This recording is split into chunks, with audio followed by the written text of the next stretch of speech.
Hi everyone, मेरा नाम शाहजेब रफीक है और आज हम फिर हाजिर हुए हैं एक नए टॉपिक के साथ जिसका नाम है economic consequences of exchange rate. यानी कि एक्सचेंज रेट के तब्दील होने से, बढ़ने से या कम होने से इकोनॉमी पर क्या असर अंदाज होता है। तो बहुत सारे ऐसे फैक्टर्स हैं जो कि इकोनॉमी पर असर अंदाज करते हैं, जिसमें से पहला फैक्टर हमारे पास इन्फ्लेशन का है।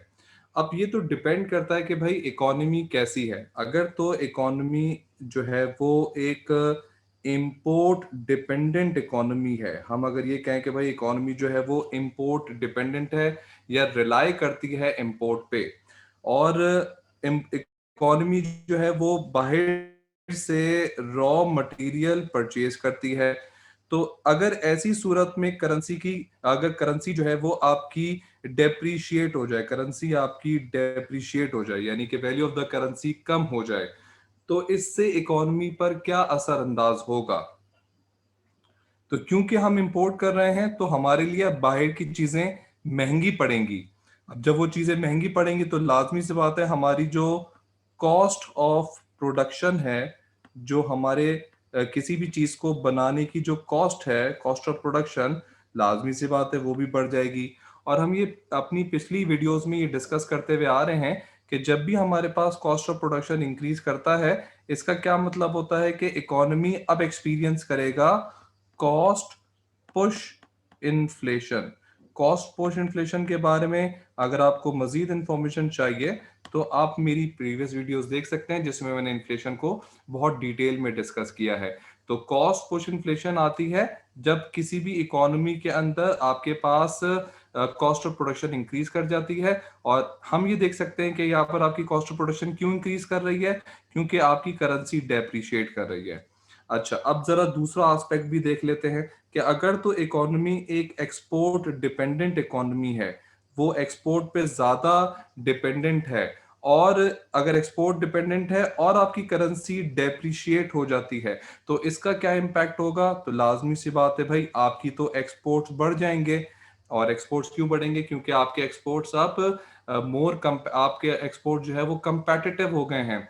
यानी कि आपके एक्सपोर्ट्स जो है वो कम प्राइस पर ऑफर किए जा रहे हैं दुनिया भर में, तो दुनिया भर के लोग आपके गुड्स को प्रेफर करेंगे, बाय करेंगे। और हमें ये बात पता है कि जब एक्सपोर्ट्स बढ़ जाएं, एक्सपोर्ट्स इतने बढ़ जाएं कि वो आपकी इंपोर्ट्स को एक्सीड कर जाएं, यानी कि वैल्यू ऑफ एक्सपोर्ट्स अगर वैल्यू ऑफ इंपोर्ट्स को एक्सीड कर जाए, तो ये बात हम अपने एग्रीगेट डिमांड में पढ़कर आ चुके हैं कि आपका एग्रीगेट डिमांड जो है ना वो इंक्रीज कर जाता है। और जब आपका एग्रीगेट डिमांड इंक्रीज करता है तो हमें ये बात पता है कि इकोनॉमी जो है वो डिमांड पुल इन्फ्लेशन एक्सपीरियंस करेगी।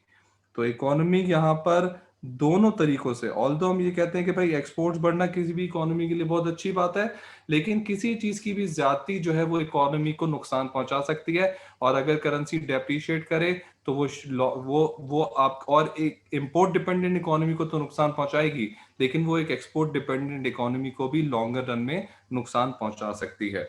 अच्छा, दूसरा फैक्टर, दूसरा कॉन्सिक्वेंस जो एक इकोनॉमी फेस कर सकता है वो एम्प्लॉयमेंट का है। अब मिसाल के तौर पे, अगर तो आपके एक्सपोर्ट्स एक्सपेंसिव होते हैं, और हमें ये बात पता है कि एक्सपोर्ट्स कब एक्सपेंसिव होते हैं, जब आपका एक्सचेंज रेट एप्रिशिएट करता है। जब आपका एक्सचेंज रेट एप्रिशिएट करेगा तो लाजमी सी बात है आपके एक्सपोर्ट्स लेस कंपेटिटिव होंगे। लेस कंपेटिटिव होने की वजह से एक्सपोर्ट्स फॉल करेंगे। एक्सपोर्ट्स फॉल करेंगे तो प्रोडक्शन भी फॉल करेगी, आपकी प्रोडक्शन इतनी अच्छी नहीं रहेगी, क्योंकि लोग आपसे खरीदेंगे नहीं। तो जब प्रोडक्शन फॉल करेगी तो ऑटोमेटिकली डिमांड फॉर लेबर भी तो कम होगी। और जब डिमांड फॉर लेबर कम होती है तो हमें ये बात अच्छे से पता है कि आपकी जो है वो अनएम्प्लॉयमेंट रेट बढ़ना शुरू हो जाता है। तो इस तरीके से आपका जो एक्सचेंज रेट होता है वो आपकी एम्प्लॉयमेंट पर भी असर अंदाज होता है। अगला फैक्टर, अगला कॉन्सिक्वेंस जो कि एक्सचेंज रेट की वजह से आता है वो आपकी इकोनॉमिक ग्रोथ है। जी दोस्तों, इकोनॉमिक ग्रोथ पर भी एक्सचेंज रेट का एक बड़ा असर अंदाज करता है। अगर डिपेंड करता है कि आपकी इकोनॉमी, अगर आपकी करेंसी डेप्रिशिएट कर रही है और डेप्रिशिएट करने के साथ साथ आप एक एक्सपोर्ट डिपेंडेंट इकोनॉमी है, तो लाजमी सी बात है आपकी एक्सपोर्ट्स बढ़ेंगी। और एक्सपोर्ट्स बढ़ने से आपकी एग्रीगेट डिमांड बढ़ेगी। और हमें ये बात पता है कि एग्रीगेट डिमांड जो होती है वो एक इकोनॉमिक इंडिकेटर है जो हमें बताता है कि इकोनॉमी ग्रो कर रही है। लेकिन हम ये भी तो सोच सकते हैं कि अगर करेंसी एप्रिशिएट कर जाए और फिर आप एक एक्सपोर्ट डिपेंडेंट इकोनॉमी हो, तो जिसकी वजह से आपकी एक्सपोर्ट्स फॉल कर सकती हैं। और आपकी एक्सपोर्ट्स तो फॉल करेंगी करेंगी, आपकी इंपोर्ट्स भी राइज करेंगी। और जब आपकी एक्सपोर्ट्स फॉल करेंगी, इंपोर्ट राइज करेंगी, तो अल्टीमेटली ये आपके एग्रीगेट डिमांड को फॉल कराएगा। और एग्रीगेट डिमांड जब फॉल करता है तो हमें ये बात पता है कि इकोनॉमी जो है वो नेगेटिव ग्रोथ अटेन करती है। इकोनॉमी बजाय आगे बढ़ने के वो मजीद पीछे की तरफ आ जाती है। तो ये एक प्रॉब्लम इकोनॉमी फेस कर सकती है। एक अगला फैक्टर जो कि आखिरी फैक्टर है, आखिरी कॉन्सिक्वेंस है जो कि इकोनॉमी फेस कर सकती है एक्सचेंज रेट की वजह से, वो है करंट अकाउंट बैलेंस। दोस्तों, अगर आपने मेरी करंट अकाउंट बैलेंस से रिलेटेड, मैंने पूरी बैलेंस ऑफ पेमेंट पर अपना एक वीडियो लेक्चर रिकॉर्ड किया हुआ है, अगर आप वो देख लेंगे तो आपको पता चलेगा कि करंट अकाउंट की इंपॉर्टेंस कितनी ज्यादा है। तो करंट अकाउंट बैलेंस किसी भी इकोनॉमी के अंदर बहुत ही कोई वाइटल रोल प्ले करता है। ये हमें बताता है कि इकोनॉमी के अंदर कितना पैसा आ रहा है और जा रहा है अगेंस्ट द सेल ऑफ या purchase of goods and services, physical goods and services, obviously intangible intangible goods आप कह लें इसको।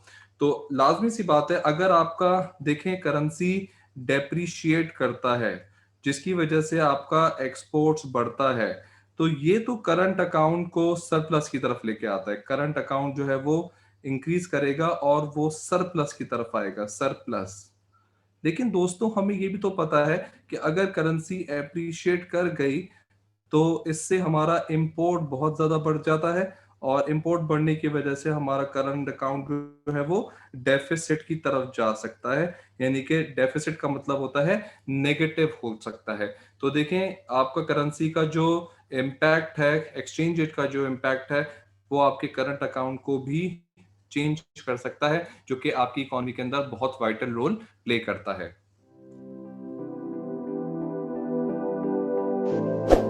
उम्मीद है कि आपको मेरी वीडियो पसंद आई होगी, और अगर अभी तक आपने मेरा चैनल सब्सक्राइब नहीं किया है तो अभी कर लीजिए। नेक्स्ट वीडियो के साथ बहुत जल्द हाजिर होऊंगा। अपना बहुत ख्याल रखिएगा। अल्लाह हाफिज।